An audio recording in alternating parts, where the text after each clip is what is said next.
Hello, welcome back to the newest episode of Goal Getters. I'm your host, John, with my friend, co-host, and you know what, man? I've known you for a long time, Scott. Yeah, buddy, for a long time. Think about it. It's been a real long time. How about more than 30 years?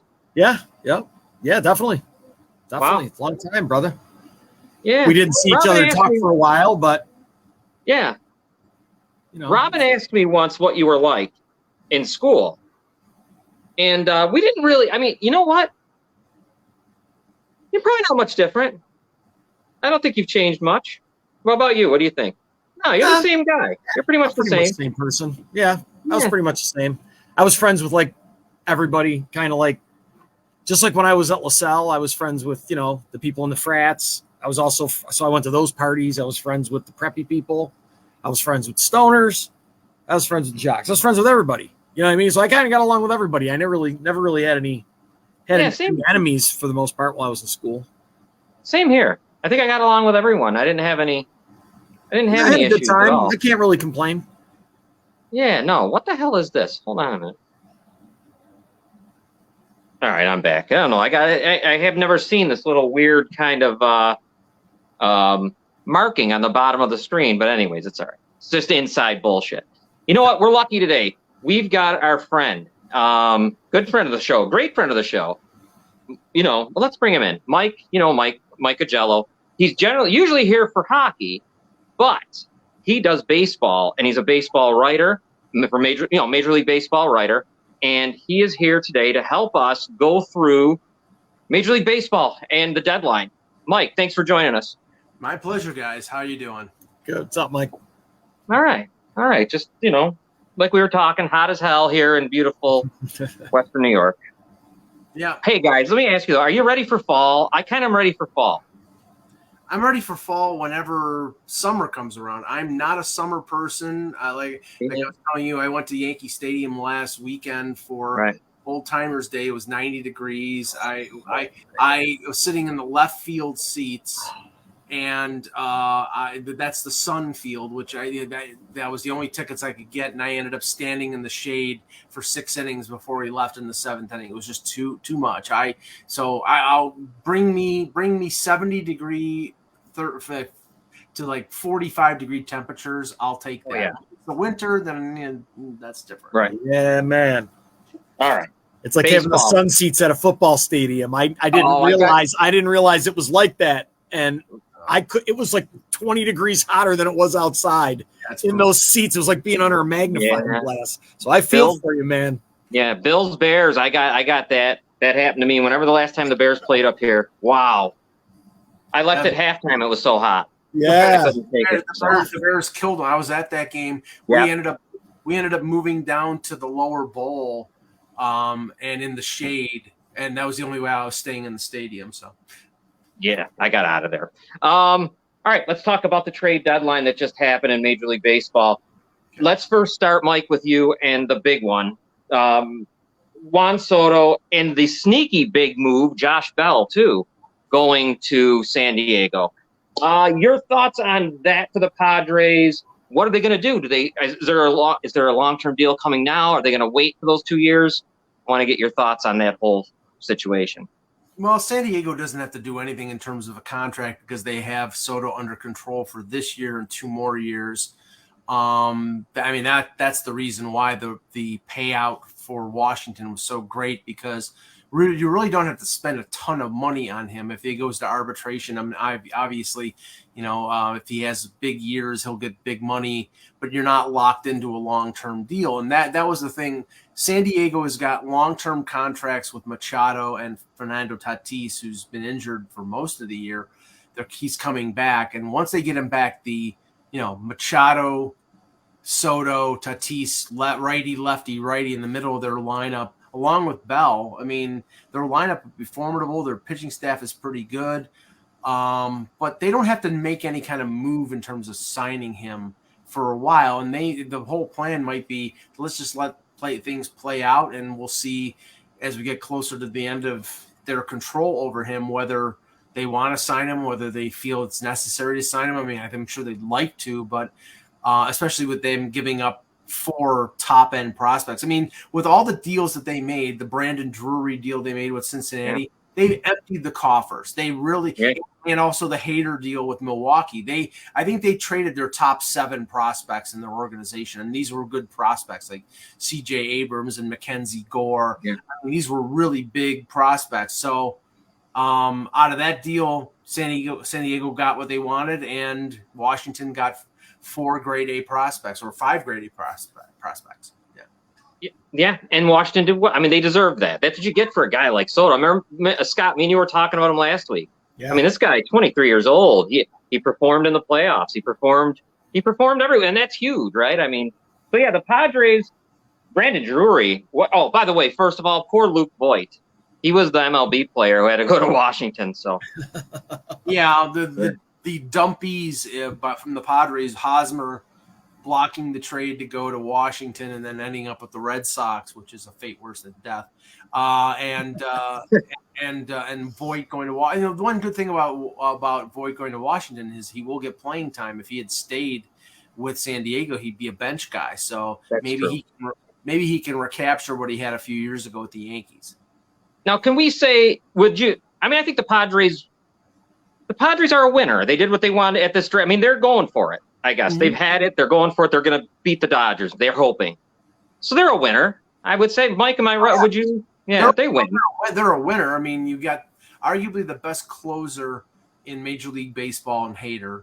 You got a good third baseman / DH in Drury. You've got a young power hitting outfielder, not having a great year, but still he's one of the best outfielders in the game. Yeah, you can't complain. I mean, the only thing you're going to complain about is 3-4 years down the road, that they empty the coffers. And, if none of those guys turn out, then it looks great. But you have to have organizational depth. You have to have guys who come up and play for you on, cheap contracts. And they're not going to have that for a few years. So they're going to have to replenish their organization. Right now they don't have any. I think probably their best prospect is like an 8th or 9th rated guy. Now that brings us to another team, and I'm glad Milwaukee, who is a playoff team. I mean, they're why did that happen? Why would they have why did they do that with Hader? Why was there a reason? Like, what was the reasoning that they would trade him at the deadline? The reasoning is that he's a free agent after next season. And they believe that they have enough depth in their bullpen that they can replace him and get a good. They got a good package for him. So, I mean, it's Taylor Rogers was the closer for San Diego. Didn't have a particularly good ERA, but he's a good arm and he's young. So they may think that him plus other pitchers on their roster can take up for what Hader what he did. But the thing, I think the motivation there was they knew that they weren't going to be able to sign him. Either he's told them that they're not, he wasn't going to sign him in Milwaukee, or they had suspicions. Maybe they were trying to extend him.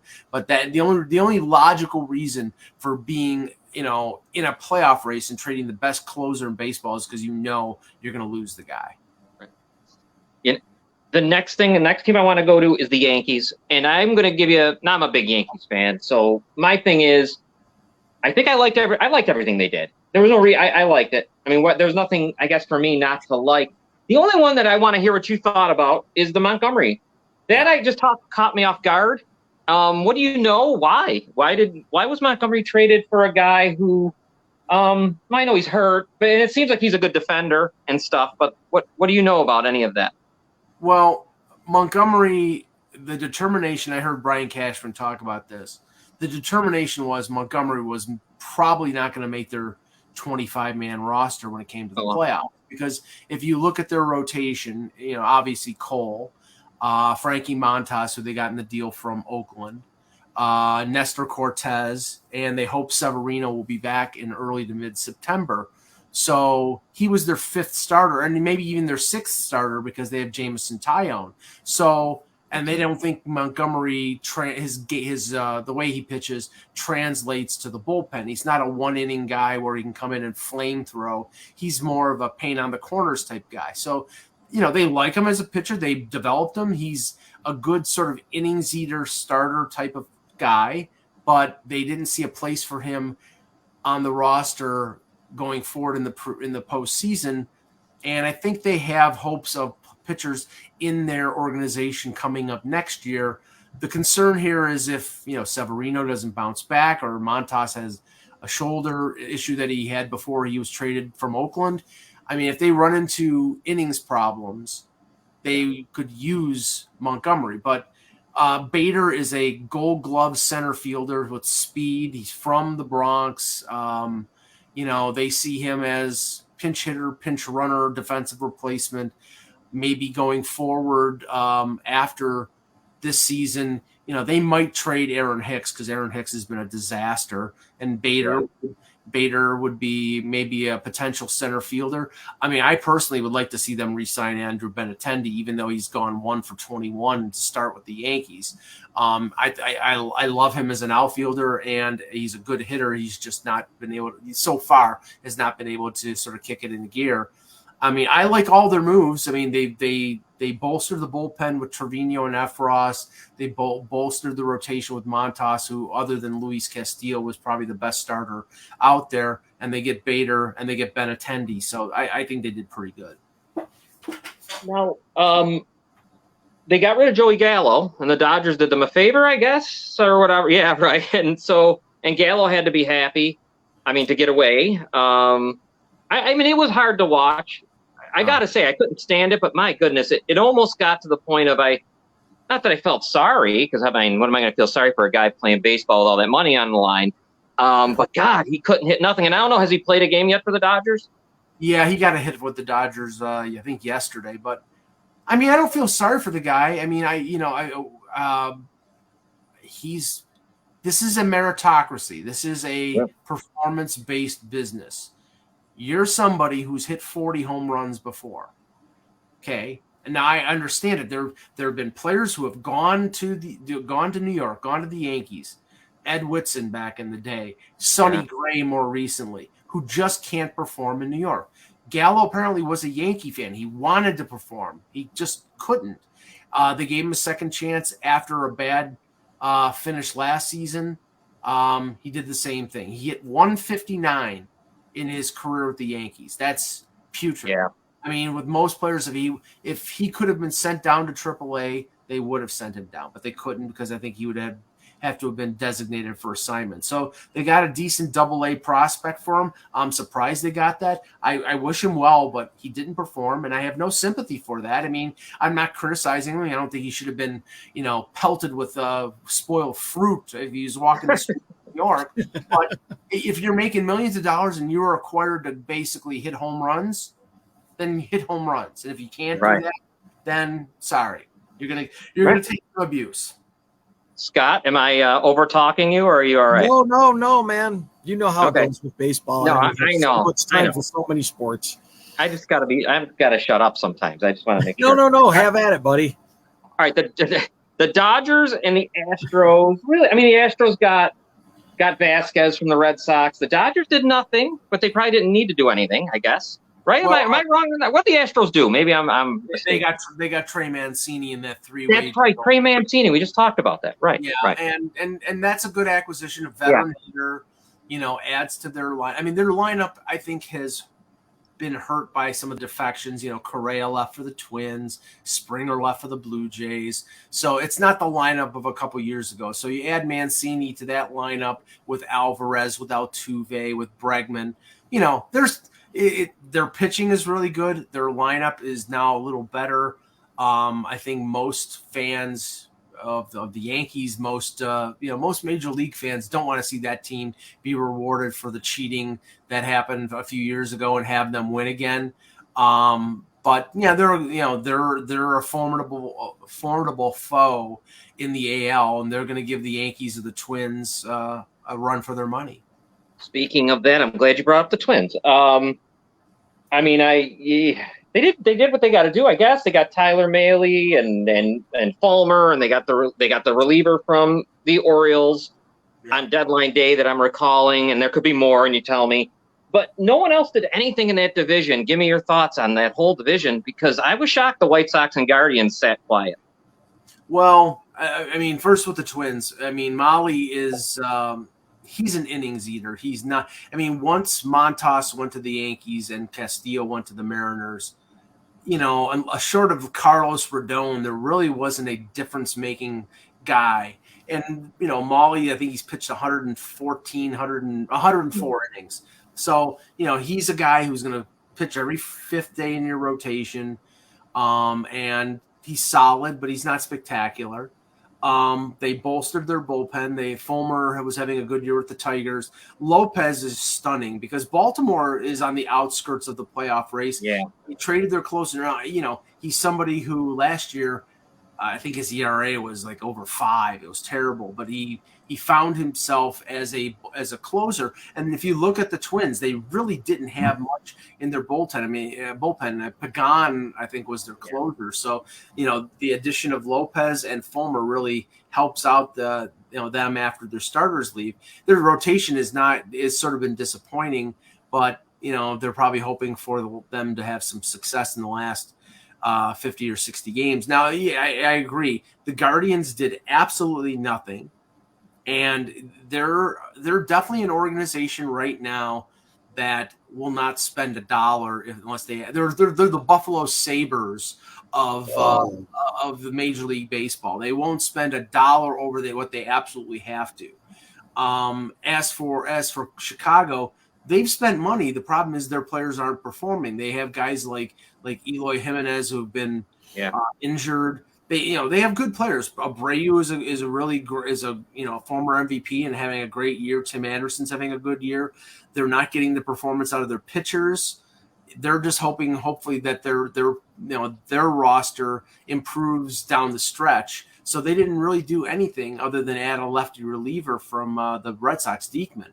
So really, yeah, it's surprising you had in that division Kansas City as big sellers, Detroit as sort of mini sellers, and the teams that were really close to the wild card, they did nothing. Yeah. Wow. Blue Jays, they were pretty quiet, right? I mean, I know there was some deal that might have been decent, but let me know what you think of the Blue Jays.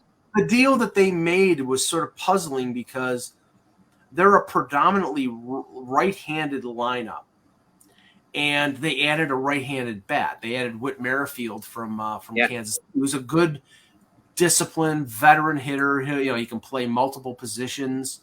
So, but this is a lineup that they have obviously Guerrero and Bichette and Chapman and Teoscar Hernandez and Springer. What do they all have in common? They're all righties.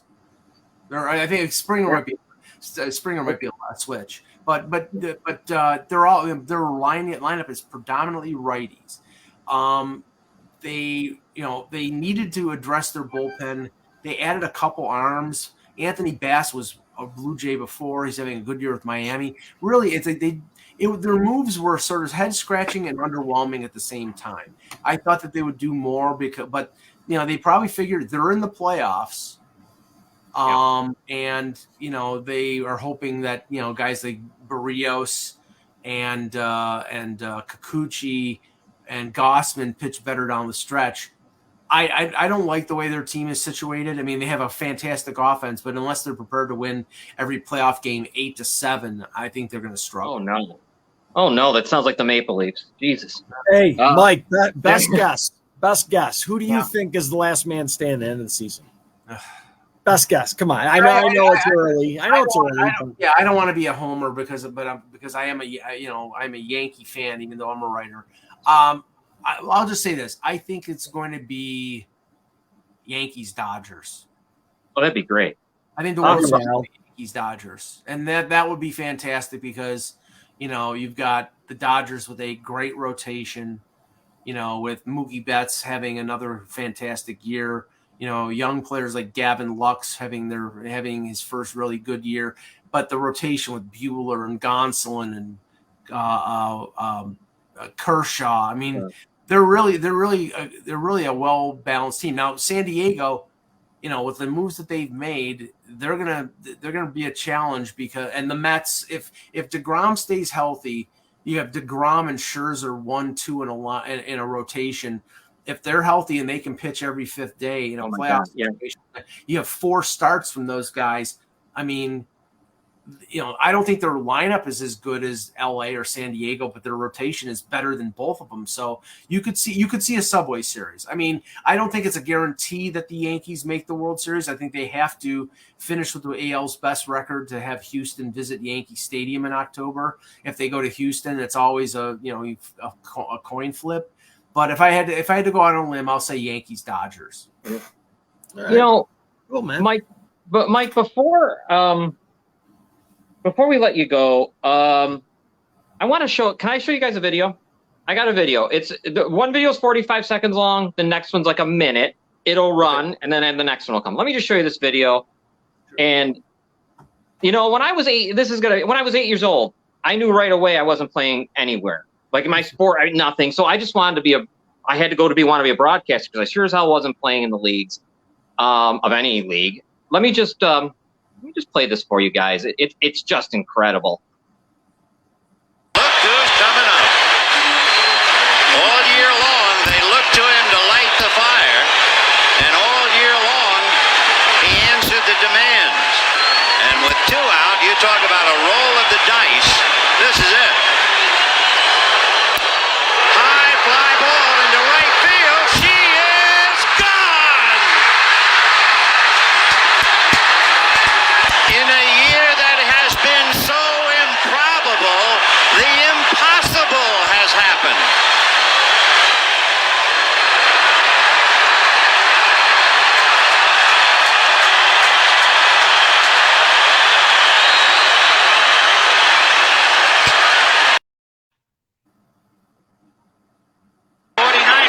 They're 6 yards away from Pontiac. 3rd and 3.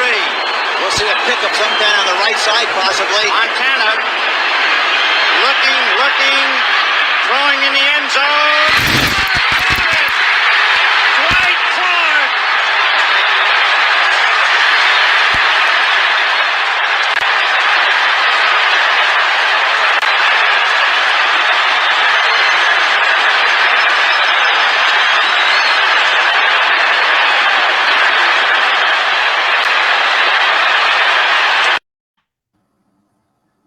All right, hold on. Let me get us back on.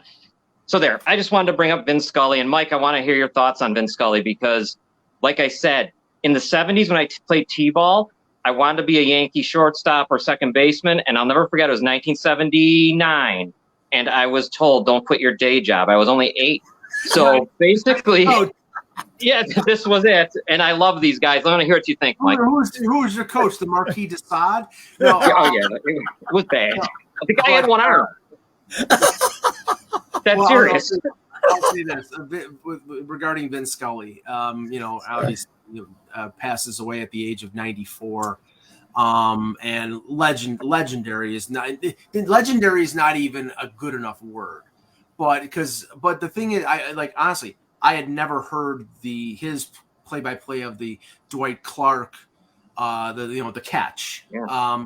Obviously, I think on CBS it was Pat Summerall doing the broadcast. So he was doing the radio, and I think it was Hank Stram doing the color with him. So I never heard, but his 2 most famous calls were obviously the one that you show with Kirk Gibson. And every time I watch that video, I watch as the ball's flying out, you see the lights of the people who had left the stadium. Because Dodger fans traditionally always leave in the 8th inning to beat the traffic. You see the lights, the people hitting their brakes as the ball's going into the stands. That and the Mookie Wilson behind the bag. Here comes, it gets by Buckner. Here comes Knight, and the Mets win it. That play-by-play. Plus, and I'm going back to 1951 when the Bobby Thompson shot her around the world. Everybody remembers I think it's Russ Hodges, the Giants win the pennant, that call. But I'm pretty sure Scully did one play-by-play, and Red Barber was broadcasting for another radio network. So there were alternate calls, and Scully's was professional, but he was the Dodger announcer. So I'm sure it wasn't as enthusiastic as Russ Hodges was. But no, he was just I remember him growing up being the number one broadcast crew on the NBC Saturday baseball game of the week. It was him and Joe Garagiola, and the backup crew. The backup crew was Bob Costas and Tony Kubek.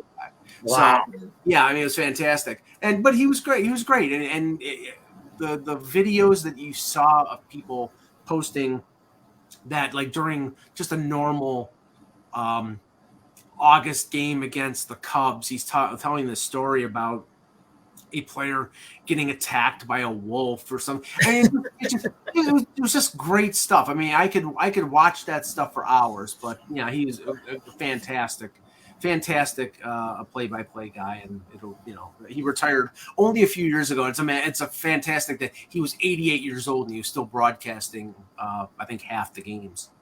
Yeah, that's crazy.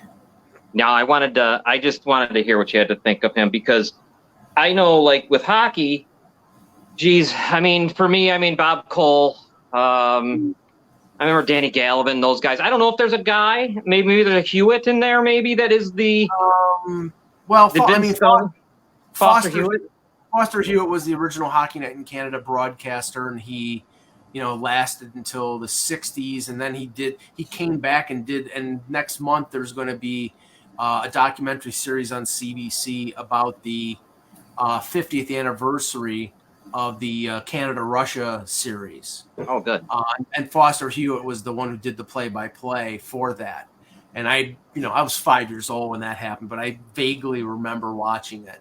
But yeah, no, in hockey, I mean, Cole was a broadcaster since the 60s, and Danny Gallivan, as you mentioned, Dan Kelly, who did a lot of St. Louis Blues games, and Ted Darling and Rick Jenneret for Buffalo, and Joe Bowen, who has broadcast the Leafs for 40 years. So yeah, I mean, there's so many great voices, and that's the thing. It's like, I mean, for somebody of like our generation, I'm 55, so I listened to these guys on the radio in the 80s, when I was a kid. So, and now it's different. It's like now you have there was a lot more romance to listening to, like, Rick Jenneret on a transistor radio under your pillow when you're supposed to be sleeping for school the next day. I lived that, and listening to the Leafs when I was working at a movie theater and things like that. It's just, I mean, that's, it's baseball and hockey have that. Not so much football. And John Sterling, the Yankee broadcaster, he's 84, and he has a couple years left, but he's starting to sort of downshift, and they're starting to find replacements for him. So in a few years, he'll be gone too. But I mean, not dead, but gone in terms of the air. That one call with Sterling, it was last year. I don't know when the hell it was. It is far. It's caught. Almost died. Well, you know why? Because they were doing the game. First of all, he's legally blind, apparently. Jeez. I mean, he what? He has really thick glasses, but he was doing the game on the monitor, because they were not traveling with the team, and I'm pretty sure that was a road game. So he was following the camera, and it was, I mean, please, I remember I was at a Yankee Blue Jay game in Buffalo, the first one, and I don't remember who it was that hit a home run, but he lost it, and he didn't know it went out. He's like, "Where's the ball?" And it had hit out on the exit for the 190, and he didn't know it was gone. But the camera work was bad, because the camera angles at Sale and Field are not major league quality. But yeah, I mean, so I cut him some slack. I mean, I'll just say that when I'm listening to the game on Old Timers Day, and we're driving away, and someone hit a home run, and he said, and the Yankees lead the Orioles 8-2. They're playing Kansas City, John. Yeah. Yeah. All right. Well, Mike, I appreciate you being with us. I'll be reaching out again, because before we know it, the NHL will drop the puck. So my pleasure. Anytime. Thanks, guys. Mike. Thank you, Mike. Have a good weekend. So that was Mike Augello. He's a 5-tool player, if you would see. You know what I mean? He does it all. But he is. God, he's a wealth of knowledge in sports. Yeah, he writes for MLB, and obviously with the National Hockey League also. But yeah, there was a guy when I'd have been 6 or 7 years old. And I was at Midtown here in Niagara Falls, if you live here. And I was there, and I wanted, I was like, I guess, like anyone would have, maybe, Sure, I guess. Of course, you had the dream. And I said it, and I was told to not quit my day job. I didn't know what they meant, but I went home and told my brother, who laughed, and then and then I realized later on. So it didn't take long. I must have been 10 when I knew it was lights out, but it was pretty cool. Listen, back then in bowling, I'll never forget. Here, I'll tell you fast before we go to commercial. In bowling, okay, junior bowling. I'm like 8 years old. I suck at it. Ball's going to gutter. I have the worst average in the league. They say, remember they have those banquets. You go to the banquet. Yeah. I'm at the banquet, and now they're giving out all these trophies. So they decide now they're going to give out those patches. They call me up there because I had the worst average, and they give me a patch that says that I'm the cellar dweller, and it's a picture of the pins with the ball going in the gutter. But it's great. I think it's hilarious. I wish I could find that patch. But oh my God, reaffirm it for you, pal. People would have went to jail if they did that now. Dude, I've got a story for you about that. I was playing football, youth football. This guy was our coach. He was a former Buffalo Bill. I don't remember what point in time. I'm not going to throw his name out there because it wouldn't be right. Anyway, he was a younger guy, and I remember him getting so mad one time at practice, and he got so frustrated, he jumped in the air and sidekicked this kid the helmet, dude. I swear to God. I was like, oh my God. And no one said anything. So I'm like, I guess this is all right. It is. I hope he doesn't kick me next. Right. It was all right then. It really was. There was like 4 other adults around. Yeah. No, they loved it. And, well, we better take a break because when we come back, we're going to talk NFL. Yes. All NFL. Back in a minute and a half.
All right, we're back. Falls Count Anywhere, which didn't come up on there. Falls Count Anywhere is on. It's our wrestling show, professional wrestling show. Charlie Turner, Chris DiCarlo.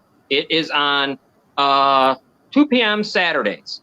And this week, great guest. We finally got him out of the gym. I told you that. The Equalizer is with us. The following week, even better. Unbelievable. Nikita Koloff is with us. So, and of course, that's a really big name. And very excited for Chris and Charlie. And we'll be letting everyone know to look forward to that. Real quick, I want to get to this guy, but I'm kind of tired of him. But it was just the whole point. Deshaun Watson, the NFL is going to appeal the suspension to themselves. This is the dumbest freaking thing I've ever heard. They better appeal that 6 games is ridiculous. Appealing it to themselves, though. Like what I'm saying is like this is just dumb. This league is dumb. I think maybe they expected more from her. Just do it yourself. Why do you need her? Because this is embarrassing for them. It's a dumb league, and but he's It's going to get a year. for them. Yeah. Oh, he's got to get a year. He'll get the season. Then it's going to get litigated. They're saying if it goes back and forth and he litigates it, he could still possibly play week 1. Well, that would really make people mad. But anyway. Yeah. But anyways, I'm sick of that. I am so sick of that. And I'm sick of the whole thing. And I feel bad in some ways because the fans don't know shit. That isn't their fault. They didn't ask that guy. Right. No, and that's not a good all. And that's a good team there. Yes. That is a very good. That's a playoff team. Yeah. That is a playoff team there. All right, so there's that situation. We get it out of the way. The next one is the Miami Dolphins. If anyone don't know out there, they were attempting for years now, as we find out, to get Tom Brady, to get Sean Payton. I won't go through the whole thing. 2019 conversations, all kinds of stuff. Well, anyways, I think you get the point out there. There was the tampering, as you'd say, because they were talking to players and coaches that were under contract to try to entice them to come to Miami. It didn't work. And but anyways, the punishment's a little bit unbelievable.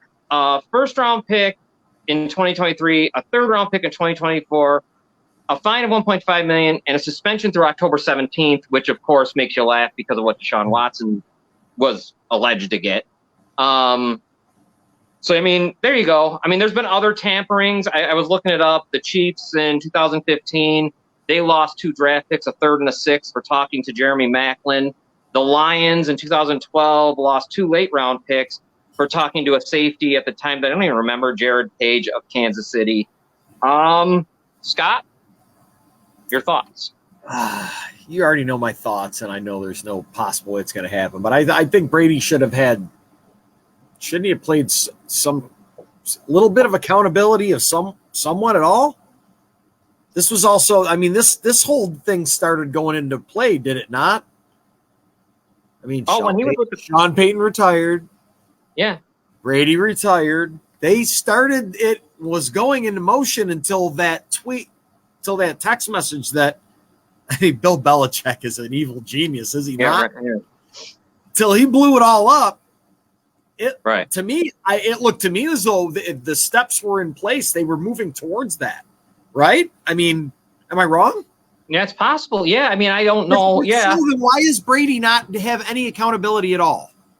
But I mean, is it set up in a way that he wouldn't be held accountable, regardless of who he is? I'm not saying it's because it's him. Any quarterback that's willing to kind of do that. I mean, you're pretty much going to the other side. I mean, He said, I have conversations with everyone. I remember that. I remember when he was questioned, he said I talked to a lot of, I don't know if I get that. I just don't understand just because of how far it went. Oh, you understand what I mean? I wonder how close it was to coming to fruition, man. I wonder. I wonder how close that was to actually happening. I almost wish it would have, because I'd have loved to have seen what would have happened. Sean Payton retired. Wouldn't that have been interesting? And everybody was like, why the hell is Sean Payton retiring and leaving the team in disarray the way he is? Obviously, there was a reason. But wouldn't it have been interesting? I wish they would have done it and then seen how the NFL would have handled it. I would have been so mad, dude. I would have loved to have seen, though, what would the NFL have done? They'd had to do something. What are they going to do? They'd have had to suspend then you'd have seen suspensions of players and coaches. I mean, it came close to happen. You understand what I'm saying? The guy just always gets away with it. Yeah, I get the intent you're talking about. There might have been intent, yeah. And they're not even making much of him being involved in it at all. Like everybody, every media person I've seen talk about it, they kind of downplayed him. They just said he was involved. That was it. And they moved on and talked about the owner a whole bunch. Right. And I'm like, wow, they are just pushing him right out of the story. I kind of think this is all stupid. I got to tell you, my whole thing on all this, and not just this situation, back to the Chiefs, back to the Lions. I don't understand why, like, when the Dolphins, they were talking about throwing games, that is a problem. That is a huge problem if you're throwing game, if that was legitimately was happening. Sure, because then you completely play with the entire playoffs and everything. Yeah, and money and gambling and everybody else that they're pushing on me with DraftKings.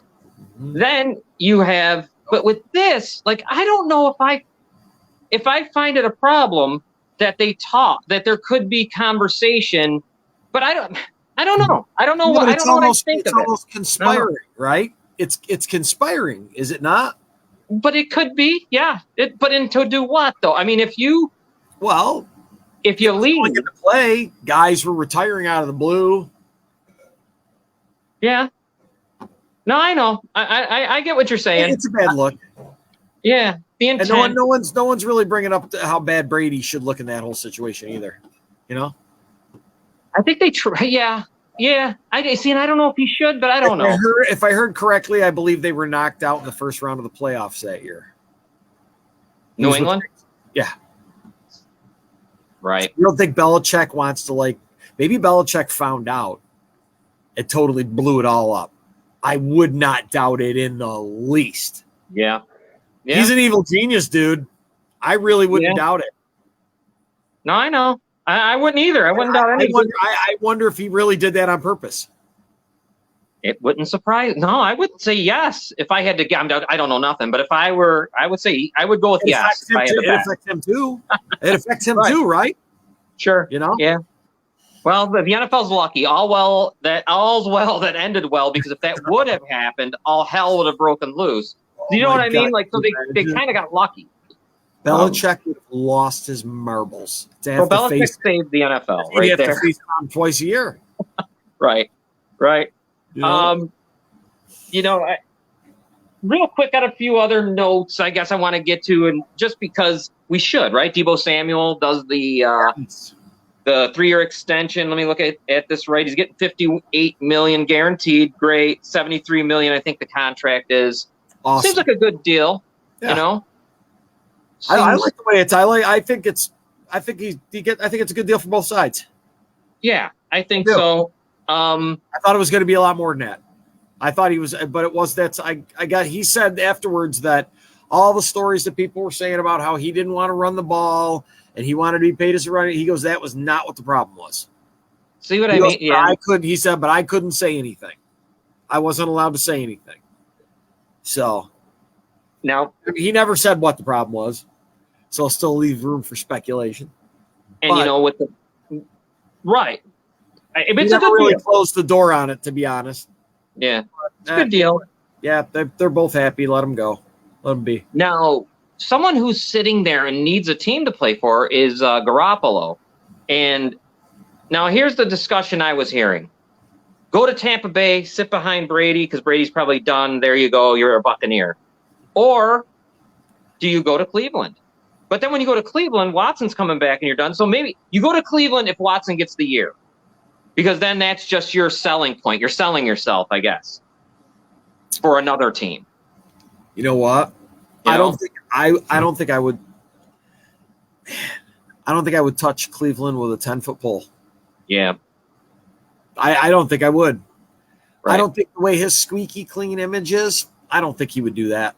That team is ready to win too. They could win with him, That's why I said it's gonna get squandered. Watch. It's gonna get squandered.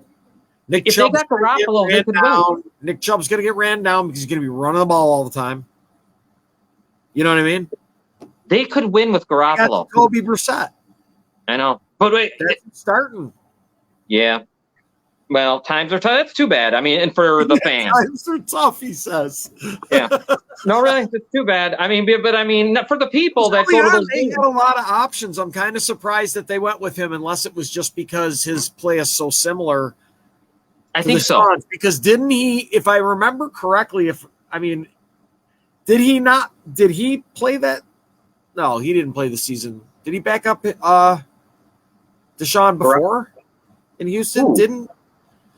Did Brissett ever play in Houston? I might be confusing it with Indianapolis. Right. Just because of the uniform color. I don't think he was in Houston. He's bounced around a lot of places.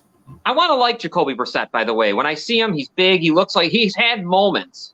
I've seen him. Yeah, I've seen him have moments. Yeah, for sure. Yeah. You know what? It was Indy. It wasn't Houston. I apologize. I correct myself. So before, I just wanted to – now let's get into some injuries. And then I'm going to leave the bigger one that you think is a big one to the end.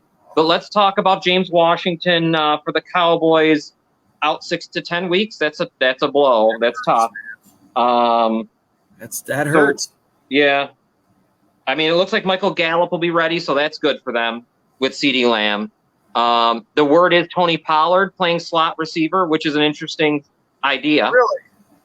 Yeah, I heard that today. I don't know if that's, man. Very He's young. interesting. Young guy.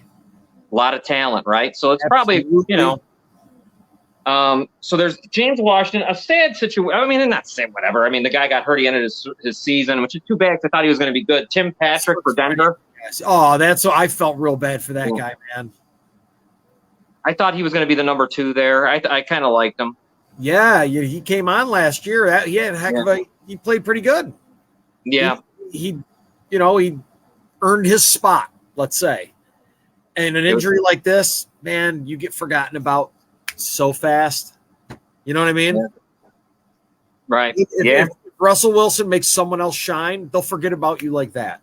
Definitely. Yeah, no doubt. And you'll have to try to go prove yourself with another team, and it'll be hard. And that's just how those guys fade away. I hope it doesn't happen to them because of all the rehab now that he faces in a full year, 12 months. Yeah, it's tough injury for those guys to come back from. The good news is Chris Godwin looks like he was back today on the practice field. I saw that. Yeah, good for him and the Buccaneers. And now this one that I think I'm not as concerned about it as you are, but you make a good point. It's Stafford. He's got the pitching elbow, basically. He's sore. He's got a sore elbow throwing. I don't know. What do you think? I heard what you were saying. Tell the people what you think. I think it's the dagger for them. I think it's going to nag him all season. Once he starts throwing, it's going to come back. You've got to rest that for a long, long time. He doesn't have that kind of time. I don't know how long he's had it for. They're just telling us now. I don't know. So, I don't know how long it's been around, but man, that's tough. I mean, that's tough. It's hard to get new guys involved in the offense. You know what I mean? And get a rhythm going. That's so needed, and he's not going to have that. That's going to hurt them, I think. And it might hurt them. We'll see how it goes. It might just hurt him in the beginning of the season, but I think that thing's going to nag him the whole season long. I was listening to this guy. This is a fantasy football. He's actually a doctor. He's a legitimate medical doctor. And I was listening to some fantasy football stuff earlier, and he was talking about these injections that they'll do in his elbow. And I forgot what he called them. I can't remember, damn it. But anyways, there's some that he says that's got to be what's going to happen, and rest. So you're right. I mean, rest isn't that great sometimes, but you never had it before? I did. I actually had that feeling in my elbow before because I used to play so much and throw in the back. Yeah, just as a kid myself, let alone playing baseball. Yeah, I felt it, and it would hurt so bad. I remember thinking that I couldn't throw. I mean, again, it would really hurt. I mean, it just hurt and ached. I got it from welding. Oh, I could my arm in the same position. I had the same position all the time for the most part, due to the position I generally welded in. And I ended up, I didn't even know what was going on. And I was like, dude, wow, that really hurts. And I had a mild version of it. I couldn't imagine how bad his is. And it's hard to make that go away. The pain. I know. The only luck he will have, the only shot I'm thinking is medical miracles nowadays. Not me. You get what I'm trying to. I'm being a smart ass, but guys are going to have him in a shot if they get him, and they can give it to him. They'll give it to him. Whatever they can do. I mean, if he's going to get better with it, he will get. You know what? He's the guy. He would be the best candidate. I'm pretty sure it's just not throwing. Seriously, I'm pretty sure it's just rest in his arm. He'll try it out probably week 1. We'll see. I don't know, man. I don't have a lot of faith in it. Yeah, they're not going to. Yeah, no, it'll be great. Well, more intrigue for the NFL, of course, always, because it doesn't sleep. I'm calling it now, like I'm Swami. What are you calling? I'm calling it ahead of time. I'm doing my prediction. He's going to have a terrible year. He doesn't finish the year. Terrible year? I say he doesn't finish the year. Oh, wow. He doesn't finish the year. Yep. That's a big – all right. I love it. All right. There's someone else I want to talk about, and you brought him up to me, and I loved this guy when he was drafted, and I still love him right now after all this. Trevor Penning, offensive tackle for the Saints. He's from Northern Iowa. I love this. I wanted the Bears to draft him so bad. 3 fights. I saw his pre-draft videos. I like interview clips and stuff. I'm like, this guy's a lunatic. This guy is a maniac. 3 fights with the defense. I love it. Thrown out of practice already this week. That's fine. Yeah. Right. That dude, that's who I want protecting me on an offensive line. If you can cage that beast a little bit, so he doesn't kill you. You know, but I watched the way he drove a couple guys to the ground, and I was like, dude, he was finishing it like he was in a playoff game. I know. He was going so 120%. I'm like, that's who you want protecting your quarterback right there, dude. That guy looks like he's ready to rip somebody's arms off, slam a guy's on the ground, and he was pissing everybody off, I guess. Yeah, that's fine. They'll love him. I remember that Wisniewski guy way back when we were younger. He was the dirtiest player in the game, a tackle he used to play for the Raiders and stuff. But I mean, you're right. I mean, once he realizes, look, you made the team, you don't have to do this. Relax, don't hurt. Yeah, they're gonna, they'll love him. He'll be. I love it though. You gotta have. What they said. They said this guy's acting like he's a walk-on or something. And he's got to prove something to people. And this goes to this goes to the people that were flipping out over Josh Allen. Just relax. They fight all the time, these guys. There's fights in every camp on every day. It's perfect. There was fights when I was in youth football. Right. There's going to be. It's hot. When guys get had or they're already aggravated, I mean, all it takes is somebody to bump somebody by accident, like it happened with Jordan Phillips and Josh Allen. And it's hot as hell out there. Yeah. Oh, my God, dude. I remember when we used to begin football season, it was the worst. Too hot. So hot. Yeah. I mean, don't throw me no piece of orange, bitch. Give me some ice water. Because I that's why I was like, and I thought it was great. I mean, for me, I even liked it. For the Bills say, I even liked it that the defensive player fought back. Good. You should be fighting back. I mean, obviously, you don't want to do anything stupid and break guys' legs or not. But fight. Yeah. That makes them better. So that was just something I wanted to talk about because I watched it, and some people, it was weird, mixed reactions from people on that. There's fights almost every day. Yeah, every day, 3 man. different people. Yeah. But they also, at the end of the day, when they get interviewed, they're like, dude, it's just part of it. It's like everybody gets like that. Why am I, Robin? Give me, you got questions. Let's get a question in here or two. Give us a question. Here, let's go to Robin's NFL questions. Go ahead, Robin. All right. Will Winston lead the Saints to the playoffs? Jameis Winston, does he lead the Saints to the playoffs?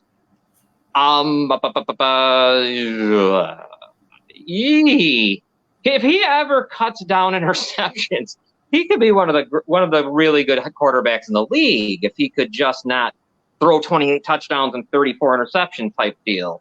Do you imagine if he had 31 and 15? Wow, he'd be. I don't know. If he could ever do that, he takes too many chances, I think.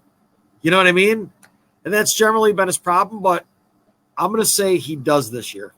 Could you imagine? Brett Favre did that. He made a living on taking chances. I heard Michael Thomas is completely healthy. Looks great, camp. I heard they look really good. If you got what's up with Kamara? How long is he suspended for? Yeah, I think it's 4 games, I think. Games? I think it was 4. I think it's 4. Well, if he comes back all good, rolling like he hasn't done in a couple of years. And they got Chris Olave. They can be very good. There's someone else I might be forgetting, but I know they got Olave. It's always been with Jameis. It's always been the interceptions. Dude, you remember he would throw for like 500 yards? Yeah. And like 5 touchdowns and like 6 interceptions. I know. 4 interceptions. Weird. It'd be like 4 interceptions, right? But always, every time. It was like, God, would this guy just quit throwing out? I wonder why he couldn't. That was Brett Favre. That was really Brett Favre. I mean, it's just. Favre, I don't know. Brett Favre's his interceptions, I don't think they were as bad in number as Jameis's. Maybe not, but they were. There was some. Well, maybe it was just the big times that he would throw them. Maybe that was. Gunslinger, he just slings it out there, man. He takes a chance. Yeah, man. Yeah. They praise him when it works, but he's a bum when it doesn't, right? Kind of Jay Cutler like maybe for Winston. Yeah. Maybe I'll put Winston in Cutler's because Cutler had a great arm, but he did the same thing. Captain Melancholy.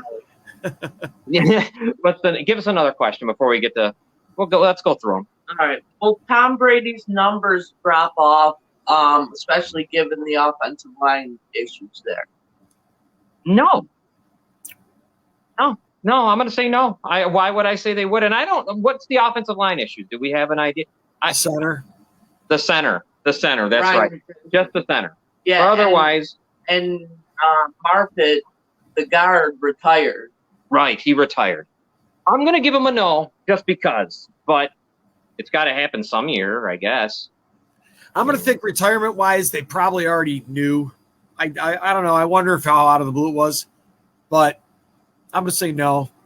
I've already said I've already wished it on that guy so many times and put the voodoo curse, and I've been waiting for it. And every time I wait for it, I go, "This is the year."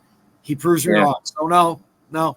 I'm going to say he's going to go out as good as you. Good for you as a Bills fan. You don't got to care anymore because he's not in your division. Oh, that's why I said if he would have went to Miami, dude, I would be so angry. I'd be so mad. Let's do the third question. Yeah, go ahead, Robin.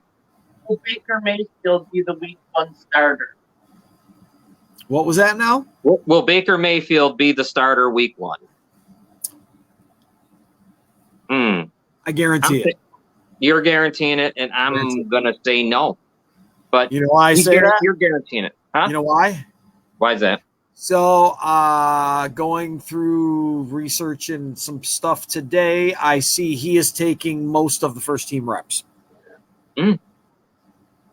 Well, they're better off. I'm going to say Week 1 starter. It's going to be. I think it's definitely him.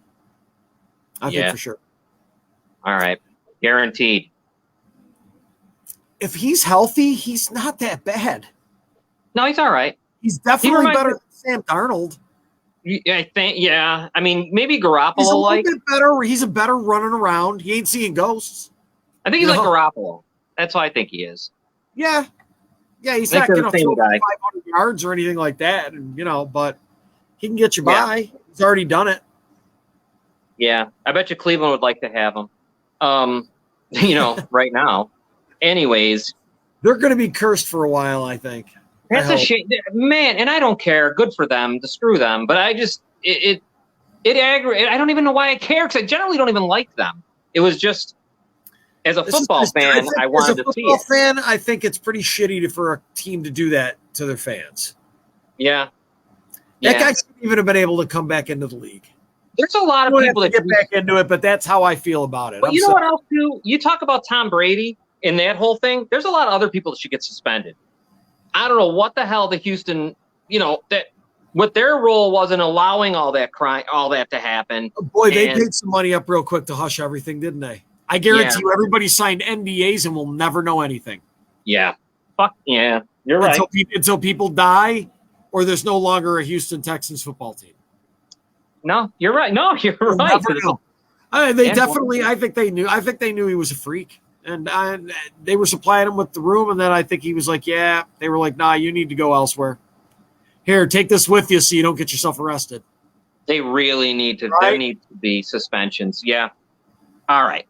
Let's give our fantasy football running backs. Hey, real quick. Yeah, go ahead. Guess what convention is in Cleveland this weekend? What is it?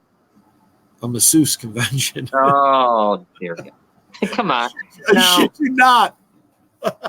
Well, they better put a lock on the doors and not even allow this. Now think about that's outrageous. Did you know that? Steal all the quarters out of Deshaun's dorm room or wherever he's staying for practice. Unbelievable. I mean, yeah. I really hate that team. I really do. I really hate them. Awesome. All right. Let's do some fantasy football as we break down running backs a little bit.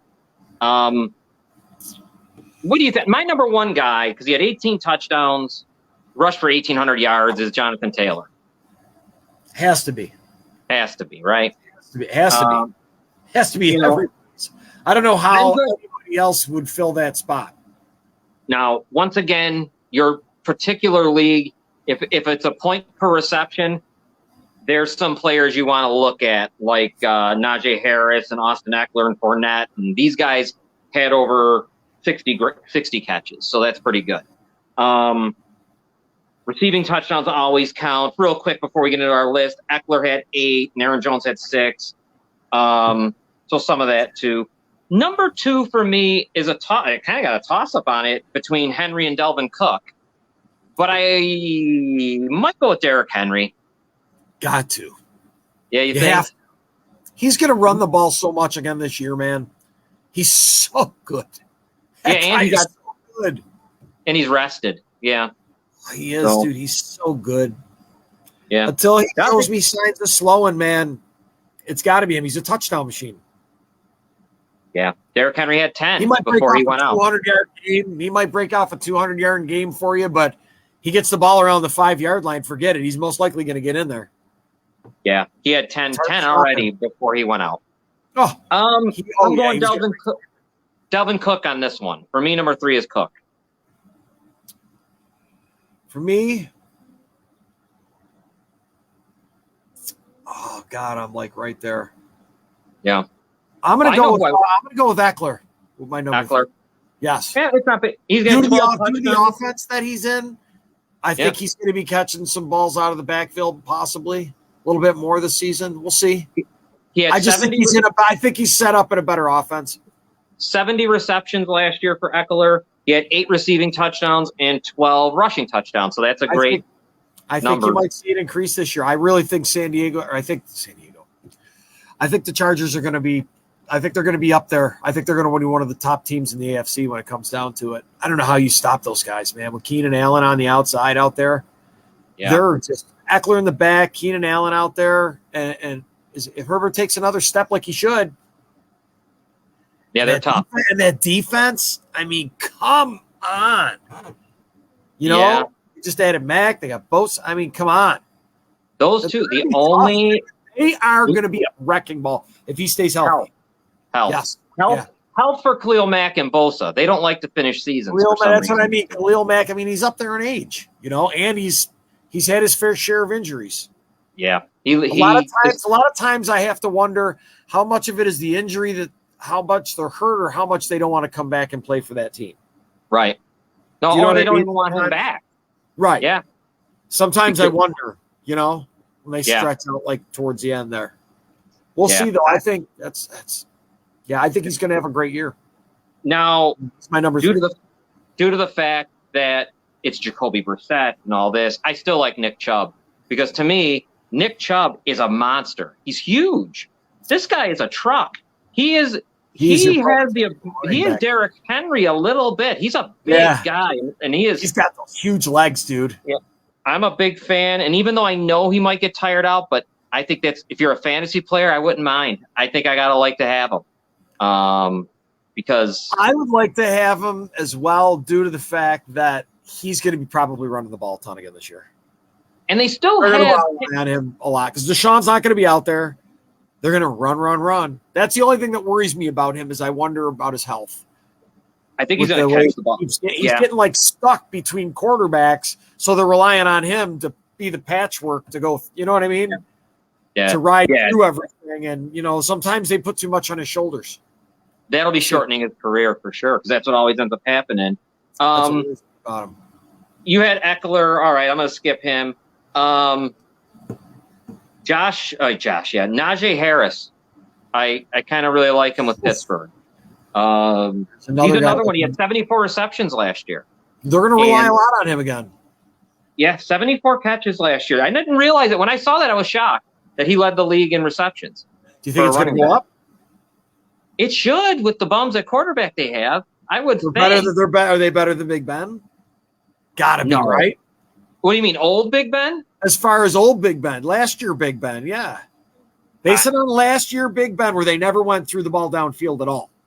Well, they're not going to throw it downfield with the guys they have unless it ends up being Pinkett. It's because Trubisky's not throwing. You're not going to want him to because he's going to get it. It doesn't work. I'm so tired of people that didn't watch him tell me anything. He didn't. He beat the Bears in that stupid preseason game, and it meant nothing. Watch him. Good luck to the Steelers. I guess they've told him it's his job to lose. Oh, I'm sure he'll be fine. He'll lose it. But, I mean, To me, You have yes, no I think faith in. You have no faith in Trubisky at all, do you? he's a bum. I don't. There Was is it him? nothing. Did you hear what he said? Oh, I know, and he was right. You About know, the he Bears. said he watched Josh Allen be allowed to just play where he had to play the coach's game.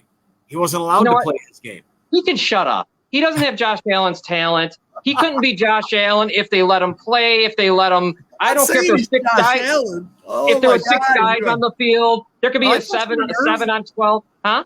Am I touching a nerve, John? He's just not good. He's just not good. And it's outrageous because I'm going to tell you what your guys' problem is. It is the MVP of the year. Here's Bills fans' problems. Every backup quarterback they have is great. Oh, no. I listened to that. The guy wasn't given a fair shake in Chicago. No. That guy, what was the guy, that bum that they went nuts that they got? Oh, God. Why can't I remember his name? I think he didn't play for Alabama. He played for an SEC team. He was their backup for a little while. Can't remember his name off the top of my head. Damn it. Jake? No. What the hell is his name? Anyway, he was there. Who was the heir apparent to? He was on Georgia. I think he played for Georgia. And I just can't remember his name. Robin, look it up for me real quick.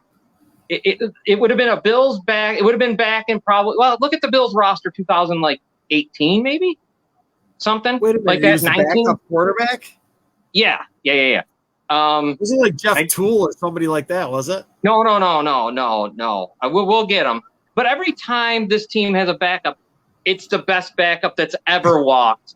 This guy's the best back. Trubisky's the best. Shut up. If you put Trubisky on that team, you'll be sorry.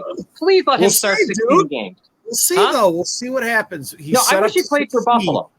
I wish he would have played 17 games for the Bills. Why you got to say that? Jake Fromm. It was Jake Fromm.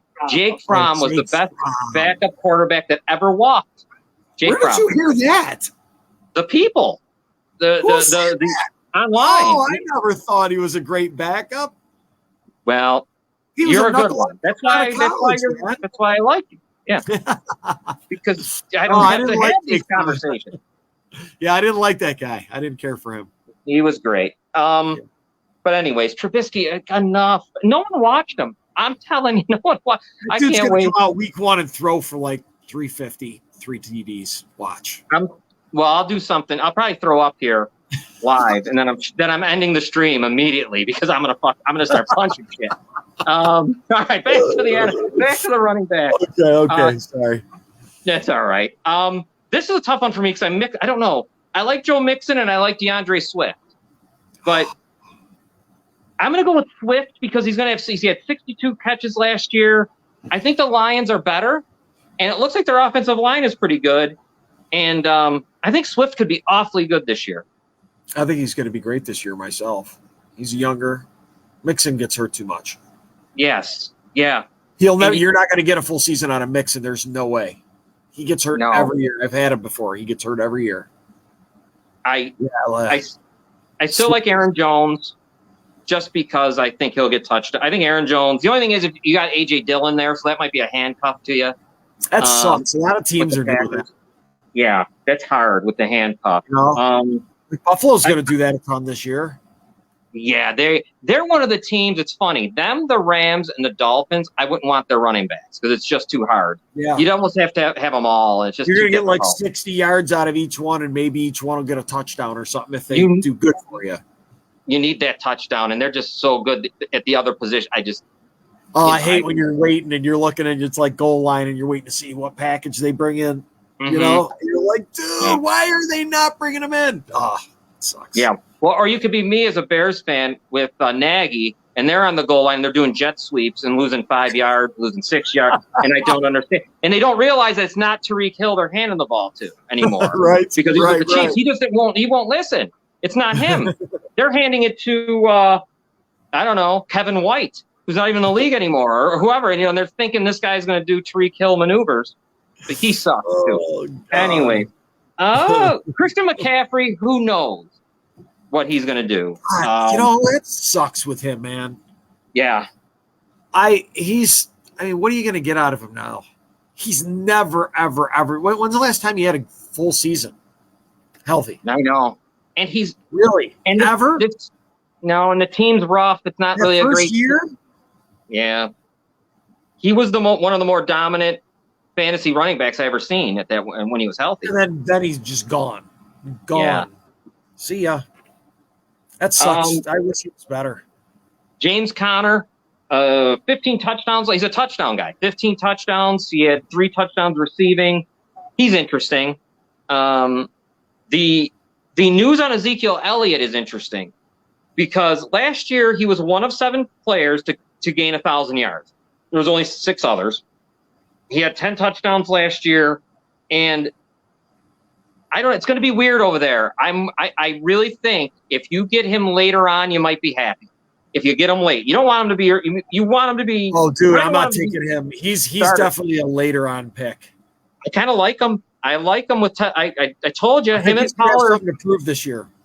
I think he's going to be a touch. I don't know. I think him. People are calling him out, saying he's a has-been now, and I think he's going to have a year. I do. I really am.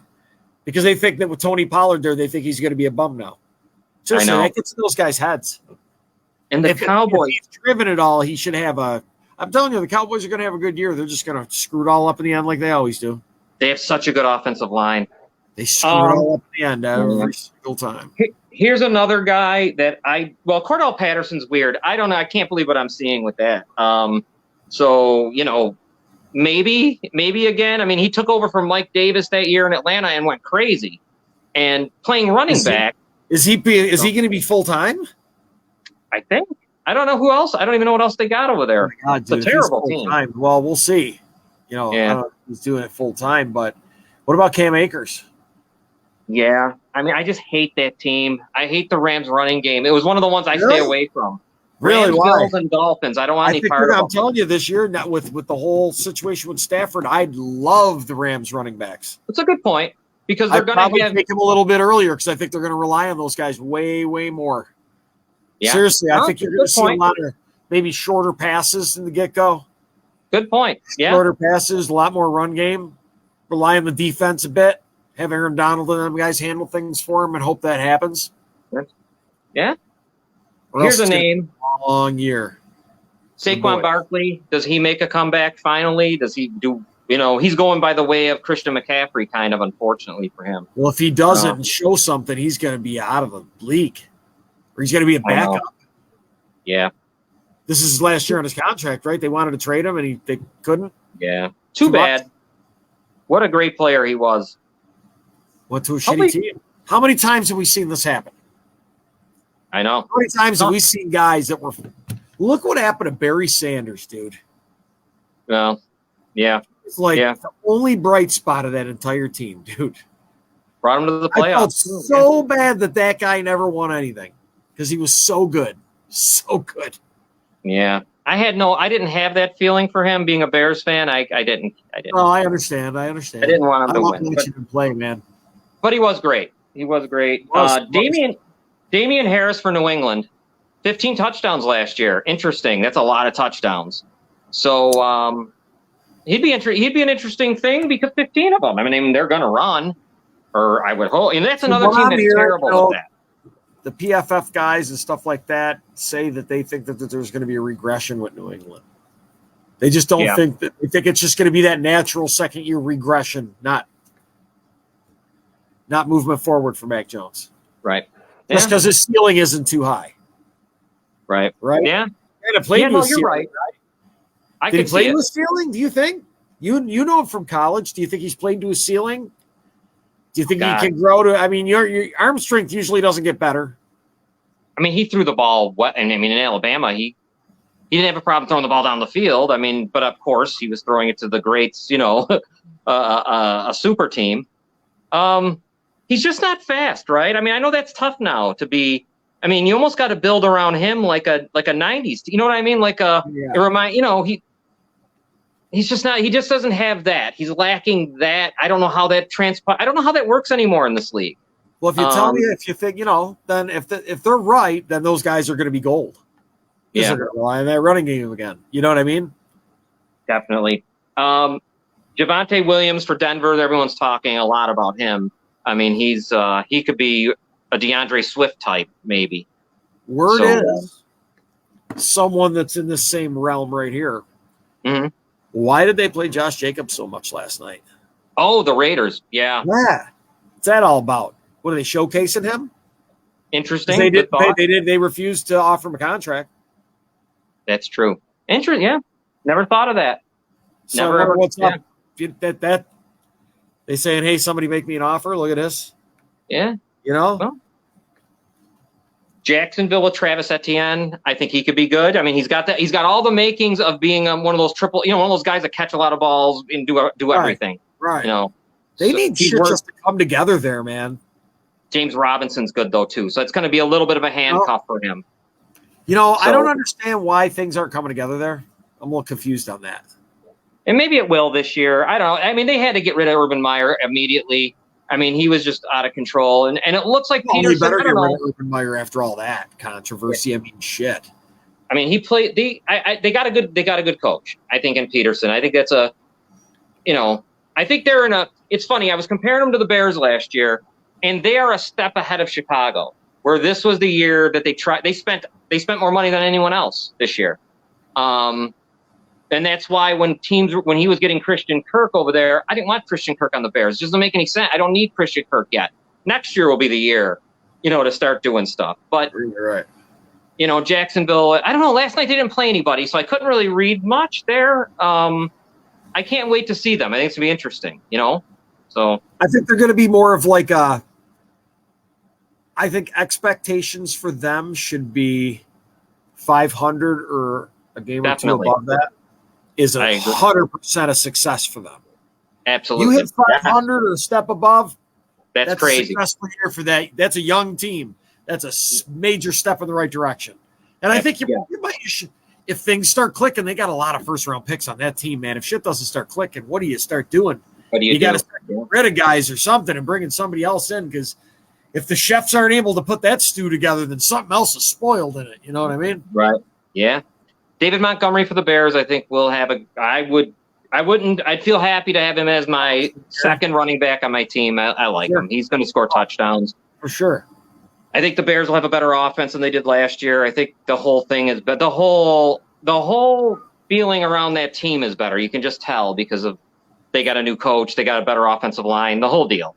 How do you feel about Breece Hall? Who's that? Oh, I like him. I like him a lot. He reminds me of David Montgomery. I like him. You think they're going to rely a lot on him? You think he's going to have a good NFL career? I think so. He's that Iowa State guy. I love those guys. I don't know what it is about coming from Iowa State. And that's where Montgomery came from. I like him. Yeah. Glad you brought him up. Workhorse guy? Who's that? He's a workhorse guy type guy, right? I think he will be, yeah. I think he's Montgomery. I really think that's who he is. Wow, that's a good compliment to him. Leonard Fournette, 69 catches last year. Yeah, he had a lot of catches, almost 70 catches. He's going to do it again this year. Dude, he came in 60 pounds overweight. He's good now, though. He lost the 60 pounds? They said he's in great shape.